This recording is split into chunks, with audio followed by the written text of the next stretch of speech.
Se comparer aux autres, moi c'est vraiment un truc, ça me déprime. Parce qu'à chaque fois que je le fais, systématiquement, j'ai l'impression que les autres ils sont géniaux et que moi je suis nulle. Et c'est quelque chose que j'ai l'impression qu'on fait tous à un moment ou à un autre. Et ça peut être pour des trucs aussi simples que le mec qui a le même costume que vous à un mariage, la nana sur le cours d'à côté qui renvoie toutes les balles alors que vous les ratez et qu'elles arrivent toutes dans le filet, ou tout simplement quelqu'un qui a obtenu un super boulot, celui que vous vouliez, et vous vous dites pourquoi pas moi. Bonjour, je suis Émilie Amick et bienvenue dans le second épisode de la série Agir. Dans cet épisode, on va voir pourquoi est-ce qu'on se compare aux autres et surtout comment on peut faire pour s'en passer ou en tout cas pour essayer d'en faire quelque chose d'un peu plus motivant. Parce que quand on se compare aux autres, ça finit en général de manière négative. Donc soit on se sent déprimé parce qu'on se sent nul en comparaison, soit tout simplement on est jaloux ou on a envie de ce que les autres ont et que nous on n'a pas. Et on se dit qu'on n'en fait jamais assez et c'est un cycle un peu infernal. Et le problème avec ce type de comparaison, c'est que souvent on se compare dans un truc où nous, en général, on n'est pas génial, avec des gens qui, eux, sont les meilleurs dans leur domaine. Donc eux, c'est leur domaine d'expertise, c'est les stars du sujet. Et donc finalement, on se retrouve à forcément être dans une comparaison qui est négative parce que on s'attaque à plus fort que nous. Et même si on sait qu'on ne devrait pas faire cette comparaison, et bien finalement, on ne peut pas s'en empêcher. Et ça, c'est quelque chose, en fait, on se retrouve dans ce qu'on appelle l'illusion de l'iceberg. C'est-à-dire qu'on voit uniquement le résultat final, c'est-à-dire la réussite des autres, et on ne voit absolument pas tous les efforts qui ont été faits derrière pour arriver à ce résultat-là. Et ça, c'est quelque chose qui est vraiment entretenu par les médias et par les réseaux sociaux, parce que sur Internet, finalement, on nous montre que les extrêmes, c'est-à-dire les gens qui ont très bien réussi ou alors ceux qui se sont tollés au dernier degré et il n'y a aucun média qui parle de ceux qui sont au milieu, c'est-à-dire ceux qui réussissent plus ou moins bien avec le haut et bas qu'on a tous quand on entreprend quelque chose. Et c'est vrai que pourquoi est-ce qu'on ne voit pas ça dans les journaux ou dans les médias? Tout simplement parce que le fait de faire des efforts, tout ce qu'il y a derrière, tout ce qu'il y a en bas de l'iceberg, ça c'est pas vendeur et on n'a pas envie d'en parler dans les médias ou sur les réseaux sociaux. Parce que c'est vrai qu'on est dans une culture de l'instantanéité où par exemple si la page d'un site internet met plus de 3 secondes à charger, moi c'est clair, j'en ai marre, je change de site. Ou alors si le livre que j'ai commandé sur Amazon, il n'arrive pas sous 2 jours, ça me saoule quand même, je me dis ouais ça prend longtemps. Ou tout simplement parce que, admettons que je commande un Uber, s'il n'est pas là dans les 5 minutes, j'ai pas envie d'attendre, donc qu'est-ce que je fais? Je change et je passe sur chauffeur privé par exemple. Et toute cette culture de l'instantanéité, ça entretient complètement l'illusion de l'iceberg. Parce que, je vois la réussite, mais je vois pas les efforts qu'il y a derrière. Et même si je vais un peu plus loin, je dirais que je veux la réussite, mais je veux pas les efforts qu'il y a à faire derrière. Et ça, c'est pas possible. C'est pas possible d'avoir la réussite sans les efforts. Parce que si je me compare à quelqu'un uniquement sur le résultat final et non sur les efforts qui ont été fournis, c'est pas comparable, entre guillemets. Pourquoi? Parce que la réussite des gens, c'est directement la conclusion des efforts qu'ils ont faits, des échecs qu'ils ont pu avoir, des doutes qu'ils ont eus, du temps qu'ils ont investi, éventuellement de l'argent qu'ils ont pu engager. Et sans avoir tous ces points de comparaison-là, c'est pas possible de faire une comparaison qui soit juste. Et pour nous encourager encore plus dans cette comparaison négative, maintenant, il y a aussi l'effet des réseaux sociaux, ce qu'on appelle l'effet Instagram ou l'effet Facebook. Et c'est une mise en scène, on va dire, de notre vie, une surenchère, une surexposition. C'est à qui mettra les plus belles photos, des meilleurs restos, des plus beaux concerts, etc. Et pourtant, si on est honnête, quand nous on le fait, quand on publie une photo sur Instagram par exemple, c'est clair qu'on ne choisit pas la photo où on vient de se lever le matin et on a la tête dans, je ne dirais pas, mais on ne choisit pas non plus le dimanche où on a la flemme et que finalement on va rester en pyjama la moitié de la journée. C'est pas ça qu'on poste sur Instagram. Non, ce qu'on poste, c'est les choses qui font envie, c'est les choses qui font rêver. Donc ce qu'on montre finalement, c'est pas du tout notre quotidien, c'est pas du tout la réalité de notre vie, c'est des moments choisis pour en fait montrer entre guillemets combien notre vie est merveilleuse. Et ça finalement, ce qui est assez étonnant, c'est que on sait que nous on le fait, mais quand on regarde les photos des autres, on est quand même pris au jeu, on est quand même pris dans l'effet Instagram et on oublie justement que c'est finalement que des morceaux choisis et des morceaux choisis de façon à montrer que notre vie est vraiment super et que c'est pas la réalité du quotidien de chacun tous les jours, toutes les heures, toutes les minutes ou tous les mois. Alors finalement, pourquoi est-ce qu'on fait ça? Pourquoi est-ce qu'on se compare aux autres? Le plus souvent, on le fait pour se rassurer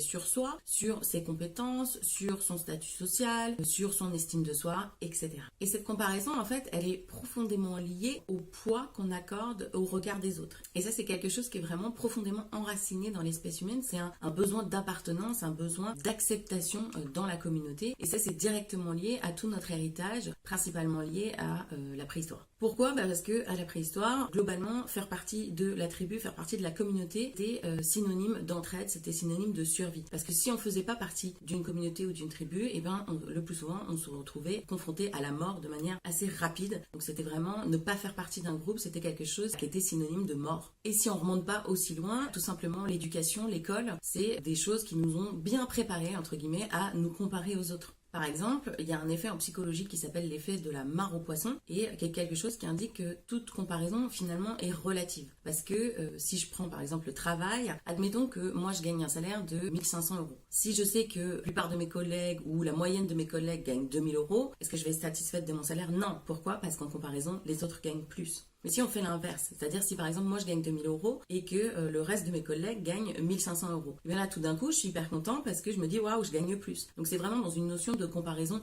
relative. Et l'effet mare au poisson, on en parlait aussi à l'école, c'est la même chose. Si vous avez par exemple 6 sur 10 et que toute la classe a, je sais pas, 4 sur 10, bah vous êtes finalement très content. Et inversement, si la moyenne de la classe c'est 8, quand vous avez 6, bah vous vous sentez nul. Et cet effet mare au poisson, finalement, qu'est-ce que ça fait? Ça fait que ça nous pousse à être vraiment dans les extrêmes. On est dans une notion de manichéen, c'est tout noir ou tout blanc, ou alors je suis vraiment très nul, ou alors je suis vraiment génial. Et il n'y a pas de juste milieu entre les deux. Il y a un psychologue américain qui s'appelle Léon Festinger il a démontré une théorie qu'il appelle la théorie de la comparaison sociale. Et alors bon, on va pas regarder toutes les études qui ont été faites sur le sujet, mais ce qui est intéressant, c'est qu'il a défini qu'il y avait 3 types de comparaison possibles. Donc la comparaison ascendante, donc ça c'est celle qu'on fait le plus souvent, c'est-à-dire qu'on se compare à quelqu'un qui est meilleur que nous et qui en général résulte d'un effet très négatif, on se sent pas bien, on se sent déprimé, que finalement on n'a pas assez, on n'a pas assez fait en comparaison de cette personne. La deuxième façon c'est la comparaison descendante, alors celle-là elle est pas très politiquement correcte, c'est de se comparer à quelqu'un qui est moins bien, donc qui n'a pas tout ce qu'on a ou qui n'a pas toutes nos compétences. Alors certes sur le moment ça fait du bien de manière extrêmement ponctuelle de se dire ah bah oui finalement moi j'ai quand même tout ça. Après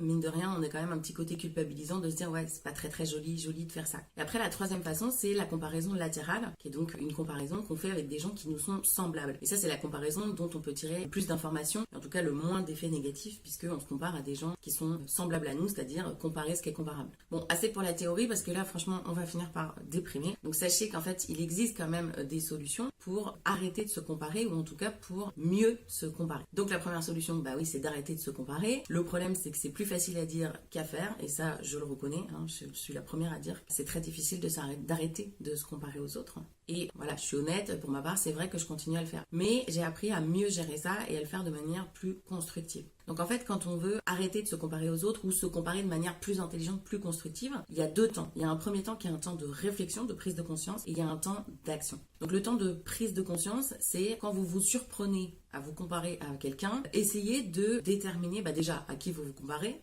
Est-ce que vous êtes de manière ascendante, c'est-à-dire quelqu'un qui est vraiment une star dans son domaine? Est-ce que c'est plutôt de manière latérale? Et bon, si c'est de manière descendante, celle-là, autant que possible, essayez de l'éviter.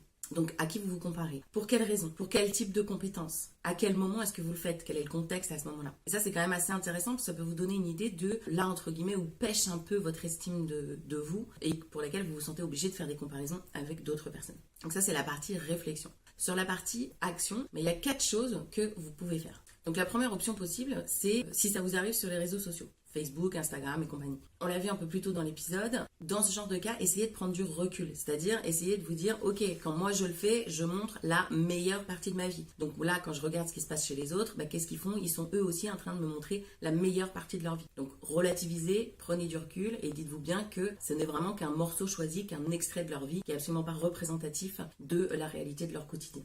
La deuxième chose, c'est si par exemple vous vous surprenez à faire une comparaison et que vous n'arrivez pas à vous arrêter, il y a une astuce qui est assez marrante à faire. Donc il faut faire un petit peu de gymnastique mentale, mais c'est d'essayer d'inverser les rôles. C'est-à-dire si vous vous comparez à quelqu'un qui est super dans un domaine où vous avez clairement encore à progresser, essayez de faire l'inverse. C'est-à-dire trouver un domaine où vous êtes vraiment génial, c'est un truc que vous maîtrisez très bien, et comparez-vous à cette même personne sur ce domaine-là. Comme humainement c'est pas possible d'être bon dans tous les domaines, il y a forcément un côté un peu positif, un peu motivant de se dire voilà, cette personne-là peut-être que sur le domaine A, elle est géniale, mais sur le domaine B où moi je suis géniale, finalement elle n'est pas si bien que ça. Et donc ça permet un petit peu de contrebalancer et d'équilibrer une comparaison ascendante qui est vraiment pas juste, pas équilibrée au départ. Et en faisant ça, comme pour les réseaux sociaux, ça vous permet aussi de remettre un peu de perspective et de recul dans cette comparaison et de faire en sorte qu'il y ait moins d'impact négatif en faisant cette inversion de rôle. D'ailleurs, si vous avez l'occasion, alors après si vous vous comparez, je sais pas, à une star de cinéma, un super conférencier ou je sais pas, au big boss de votre boîte, ça peut être un peu compliqué. Mais si vous avez l'occasion de rencontrer une personne avec laquelle vous vous comparez, ça peut être intéressant de justement lui poser la question pour un peu démystifier la chose, de lui dire voilà, quels sont les obstacles qu'elle a pu rencontrer pour aboutir à cette réussite. Voilà comment ça s'est passé pour elle, est-ce qu'elle a dû faire beaucoup d'efforts, si oui, comment, etc.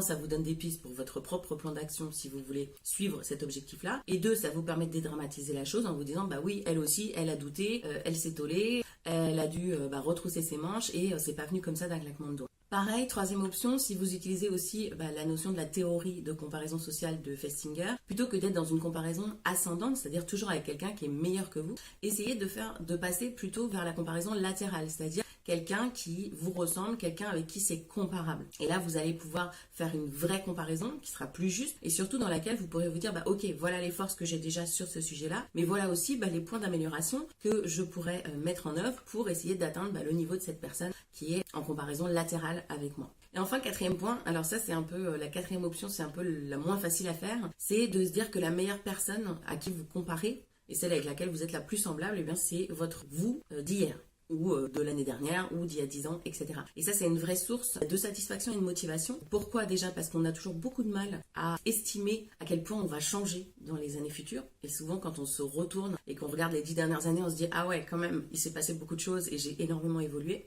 Quand on est à l'instant présent, on a du mal à imaginer à quel point on va changer dans les 10 prochaines années. Donc ça peut être vraiment une comparaison intéressante. Donc si jamais vous vous attrapez, entre guillemets, à essayer de vous comparer de manière ascendante, essayez plutôt de passer en comparaison avec vous-même. C'est-à-dire, moi, il y a 2 ans, par exemple, comment est-ce que j'étais, à quel point j'ai évolué, quelle est la marge de progression que j'ai eue, et si vous le voulez, vous pouvez aussi chercher les points d'amélioration, mais déjà, voyez avec satisfaction à quel point vous avez pu évoluer dans le sens de vos objectifs et dans le bon sens. Donc, outre la partie réflexion, là, je vous ai donné 4 options que vous pouvez mettre en œuvre pour peut-être pas arrêter de vous comparer, ou en tout cas, vous permettre de vous comparer de manière constructive et pour en tirer des effets bénéfiques, et surtout pour voir à quel point vous avez progressé et à quel point vous pouvez progresser encore. Donc, si on résume, si cette semaine, vous vous surprenez à vous comparer à d'autres gens, première chose, vous essayez de réfléchir à qui vous vous êtes comparé, pour quelles raisons, sur quel sujet et dans quel contexte. C'est-à-dire qu'est-ce qui s'est passé autour pour que vous ayez tout d'un coup envie de vous comparer à quelqu'un. Et ensuite, vous pouvez essayer une des 4 options. Donc la première, si c'est sur les réseaux sociaux, essayez de relativiser, dites-vous bien, les autres ils sont comme moi, ils mettent leurs plus belles photos et leurs plus beaux, leurs plus beaux restos, leurs plus beaux concerts, leurs plus belles vacances, etc. Deuxième chose, si vous pouvez essayer de vous amuser à inverser les rôles, c'est toujours remotivant. Troisième chose, essayez de faire une comparaison qui est plutôt latérale qu'ascendante, c'est-à-dire comparez-vous à quelqu'un qui est semblable à vous, au même niveau de progression. Et quatrième chose, si vous le pouvez, essayez de reconnaître votre progression en vous comparant à votre vous d'il y a 1 an, 3 ans, 5 ans, etc. Comme toujours, pour vous aider à atteindre vos objectifs et puis par là même renforcer votre estime de vous, vous pouvez télécharger la fiche outil Fixer ses objectifs qui se trouve dans le lien en dessous de l'épisode. Et si vous avez aimé cet épisode, n'hésitez pas à liker, à partager ou même à mettre un commentaire si vous voulez réagir. Et surtout, abonnez-vous à la chaîne et n'oubliez pas de cliquer une fois abonné sur la cloche pour être sûr de recevoir les notifications de tous les prochains épisodes. Donc maintenant, à vous de jouer, essayez de tester les différentes techniques évoquées durant l'épisode. À bientôt!